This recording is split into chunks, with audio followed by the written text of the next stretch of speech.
priorités sont ailleurs. Merci beaucoup Omar.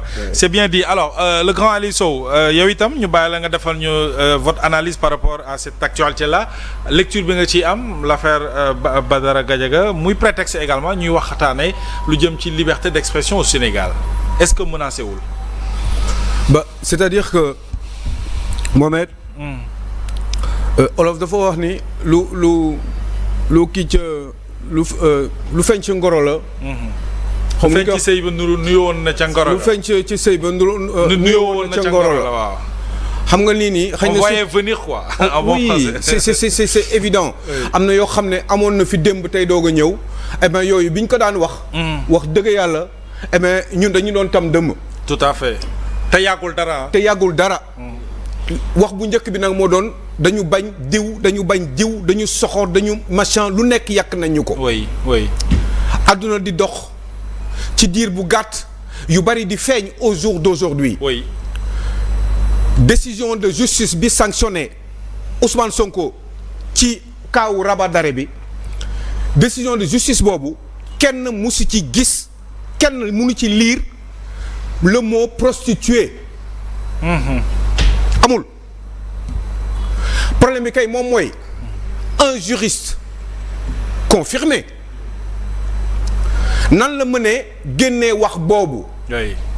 Omar mi ngi wax tout à l'heure ni ci seen biir dañu am ay dissensions des fois sama xel day ñaaw comme dirait l'autre li tax sama xel di ñaaw mooy pour man juriste bu confirmé warul tudd mot boo xam ne feeñ quel que soit le type d'interprétation ou la manière d'interpréter. moo tax ci ëllëg sa mu génn leeral moom yëre yow soloon jàkkaarloo sax la génnaat ci suba gi. ça me pose.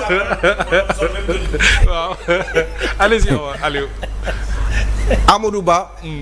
moo doon mandataire Diomaye. oui. damay sànni na ngeen dégg. parce que quand même un premier ministre dafa génn démb mu am yu mu wax attaquer son président de la République. dinañ ci ñëw sax au cours du débat.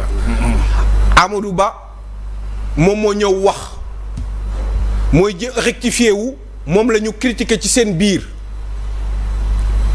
et pourtant Amadou Ba est un juriste confirmé je le dis avec le sourire parce que des fois sama xel dafay sori est-ce que finalement moo ko tey wala teyu ko parce que nag Ousmane Sonko nee na Bassirou Diomaye Faye yu bari ñi ko koy def te jàppalewuñ ko te am na yoo xam ne bu bëggoon mu dañ.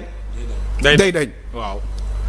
te Amadou Ba je le rappelle moo doon mandataire boo gisee ma wax lii. dafa am lu tax moo doon mandataire de faire le lien oui. Diomaye Faye on se rappelle te dafa xar tànk tubéyam pour Diomaye nekk.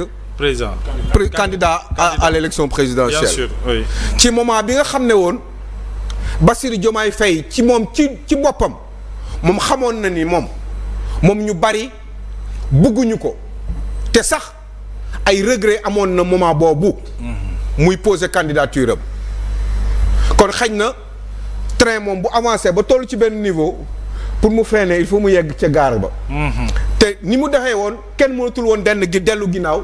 C'était trop tard et que il fallait gérer en espérant que ni après dinaa ko mën a gérer man comme il faut parce que sama boy la maa ko fi teg.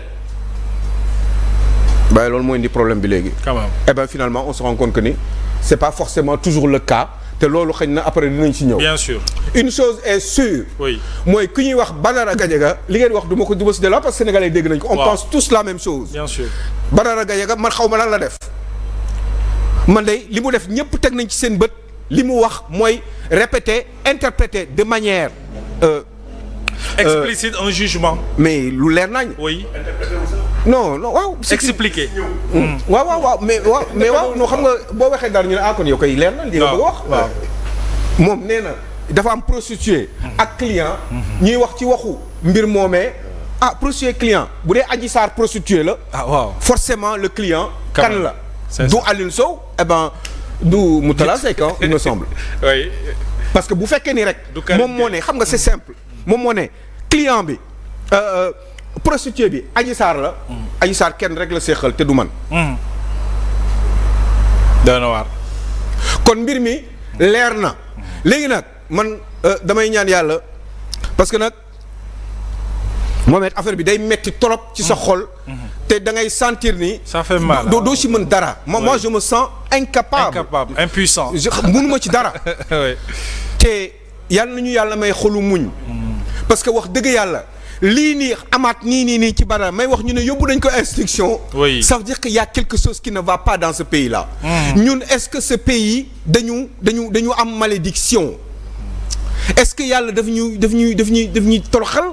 wala qu'est-ce qui se passe. man je me pose beaucoup de questions su may tëdd su ma nekk sama oto léegi damay xel damay xool situation ma ne mais man lii kañ lay avancer. parce que finalement mais ñun li ñu doon xaar yépp ci rupture parce que wax ngeen ko léegi Macky Sall benn problème bilan immatériel. c'est lié même à la limite à la justice mbirum ku ma am ndey ak ku ma amul ndey yoo xam ne Sénégalais yi ni ko doon sentir ci seen biir injustice boobu moo taxoon gisuñu dara ci li Macky Sall def ci wàllum côté matériel. donc forcément gisatuñu lenn lii rek la ñu waroon bëgg a changer yokk transparence ci doxalinu réew mi mbir yi leer kenn du sentir ti ku ma am ndey ak ku ma amul ndey ci am na ci réew mi képp ku ñu war a jox sa chance pour nga avancer pour liggéeyal sa réew ñu jox la ñu loolu la ñu gisoon. pour que qu'il y ait une rupture définitive dans ce pays là. Il se trouve que ni est-ce que loolu am na tey jii nii après 1 an et demi. de gestion ak régime Diomaye ak Sonko non amul li tax amul nag mooy li may wax la rek. quand je disais qu'ils sont tous pareils. mais dañ may wax lu nekk mais ils ne sont pas tous pareils là. et peut-être que c'est pire encore. parce que voilà un premier ministre qui se permet taxaw ci Assemblée nationale moom mi nga xam ne il s'est battu pour que ñu bañ ko effacer pour x raisons à tort ou à raison. kooku moo ñëw taxaw ci hémicycle Assemblée nationale ne moom dina effacer ay nit fan la teg loolu lu dul ci position bi mu am en tant que premier ministre de la République du Sénégal loolu même bu ñëwoon ci xelam waru woon sax ñeme taxaw naan daf koy génnee.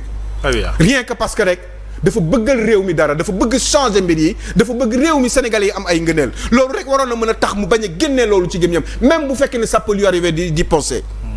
c'est terrible ça ne peut pas changer ils seront toujours comme ça mënuñu changer parce que ay jikko la yoo xam ne moom dafa nekk ci ñun. oui ñun ñoo mel noonu c'est nous qui sommes mauvais. ñun ñoo baaxul. parce que da ngay wax boo nekkee ci opposition te boo nekkee ci nguur gi vous êtes complètement différents. Oui. parce que li ñuy wax ak li ñuy jëf bokkul. dama leen daan wax Diomaye du Sonko. Karim Diomaye du Sonko de.